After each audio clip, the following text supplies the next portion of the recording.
So-called forgotten sibling can help people develop qualities like empathy and flexibility. Storm Team meteorologist Griffin joining us now. I'm an oldest child. Griffin, I know you're youngest child, but Brittany Oliver, our producer, is a middle child, and she said it's true the middle kids get overlooked. So there you go. No, that can't be. It can't We've be. got our own researcher on this topic.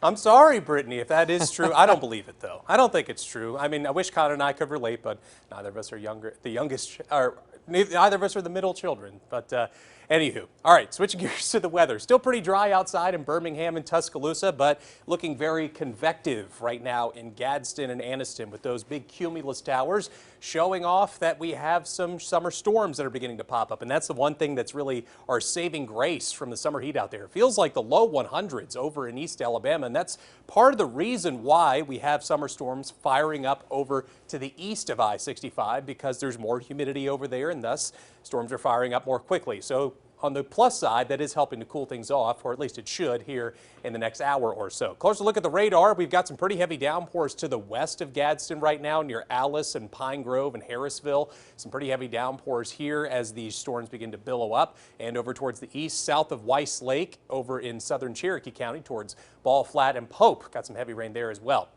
Over much of Clay County and Randolph County, seeing some downpours beginning to billow up here as well towards Lineville and mainly south of I-20 and north of I-20, I should say, over towards Anniston, Jacksonville, and Heflin. Not really any big motion to these storms because we don't have a lot of winds in the upper levels of the atmosphere, so these are just kind of drifting about as they will for the rest of the day today.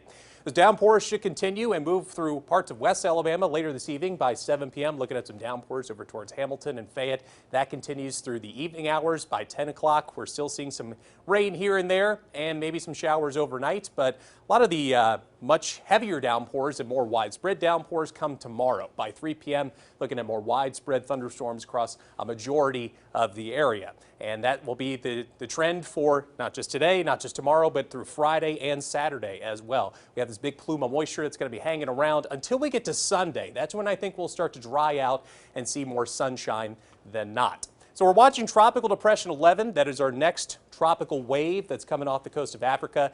This will likely strengthen into Tropical Storm Josephine within the next 24 hours, following a pretty similar path to what Isaias did. So that'll be worth watching. Above all else, though, it looks like it'll be more an Atlantic storm than a Gulf storm for the moment. Also tracking some below average temperatures for next week. We'll have this big trough that kind of sets up over the eastern half of the U.S., and that's going to keep our highs more than likely in the mid and upper 80s, which is not bad by August standards. That comes into the picture mainly starting Monday and Tuesday of next week. Before we get there, though, we got to get through a lot of this wet weather. So pop-up storms today, turning more widespread for tomorrow, Friday, and Saturday.